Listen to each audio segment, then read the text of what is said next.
It's a beautiful lapel mic. Let's see, I'm getting oriented here. Hi, my name is Lalo. I'm a cartoonist and writer. I draw and say stuff. Anne gave me crap for being the last guy here because I live here. She said you got here late, and I'm glad that was not a racist comment. So I'm glad. I'm just here to clear that up. And I don't want people to think you're racist. So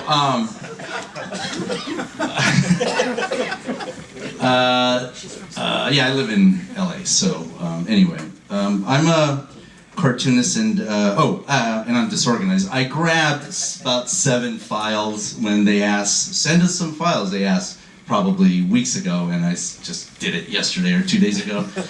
But you know, I tried to pick out a few from my computer desktop that people would give me crap for, and then I could talk about what's going on in my life regarding that.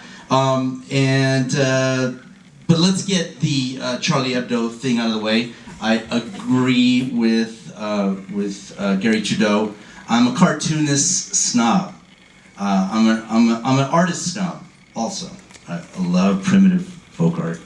I love hobbyists, but I take being an artist seriously. I mean, I make my living as an artist.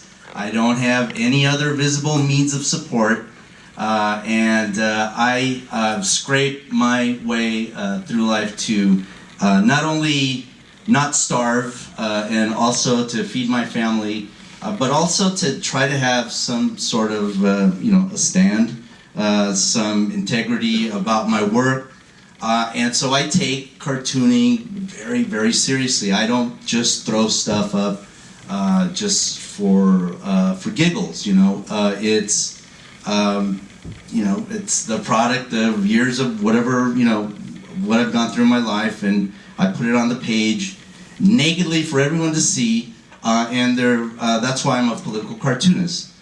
So I disagree. I think that the worst people in the world are those people, especially like Pamela Geller and all these people that were drawing Muhammad cartoons just because they could. That's like an abuse of cartooning. I mean, and we all know that our words have consequences, and that's the compromise that we have by all of us having freedom of expression.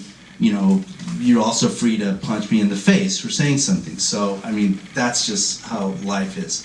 Now, also as a member of a minority group that's been persecuted, I identify with.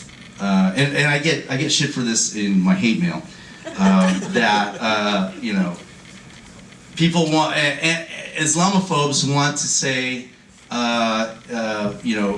Muslims are not a minority because there's a billion of them, and so that's that. But they're not all a billion living here in the U.S. So and here I feel kinship to them. When they get picked on for whatever religious belief they have, and are taunted by cartoonists, which I don't even consider them cartoonists. I consider them a-holes. So, having said that, I get a lot of crap for my work. So, the second part I wanted to touch on real quick was this the new sensitivity. I went to college in the 80s and 90s as a member of Mecha, which is a Chicano student group.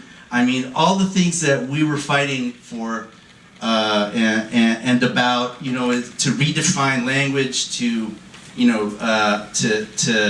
make our oppression known in history books, in all areas of study, if possible, but trying to get people hired. Diversity in campus is still terrible. It's still awful. And so all those things that we fought, they're all, a lot of it, some of it's been achieved, but a lot of the attitudes are have been cranked up now in the present. And I was, I was against Jerry Seinfeld, and I was against any comedian that complained about the sensitivity of college students. And then they started coming after me. So let's show some cartoons and see if I can fit. This one's a cartoon, Attack of the 14-Year-Old Black Girl. It's a cartoon about the police, the swimming while black incident that happened in McKinney, Texas, and so I drew a young black girl, the girl that was beaten up by the cop, 14 in the bikini. I drew her as the 50-foot woman, and I got crap for this from people saying, "Why did you sexualize her? Hashtag name her, and I was like, what is this? What are they talking about? This is like I'm a very cut and dry, simple guy. And I said, look, the cartoon's there. It's really clear. My stuff is not subtle, but God, I gotta explain this? What's happening? So here's another one I grabbed. This is, Che Guevara with a Nike swoosh. I was really depressed about left-wing politics this day, and I just thought that everything had been commodified. I originally drew this. This is like 2002. I drew this in the 90s originally.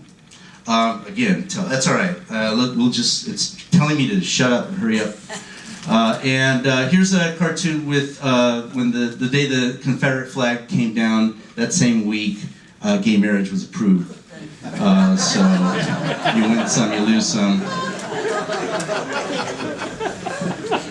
I also use a lot of religious iconography. I'm a half-ass Catholic, so I'm using religious iconography to there's been a lot of cartoons about immigrants and refugees and Jesus and the Holy Family, and I've been doing that for a while.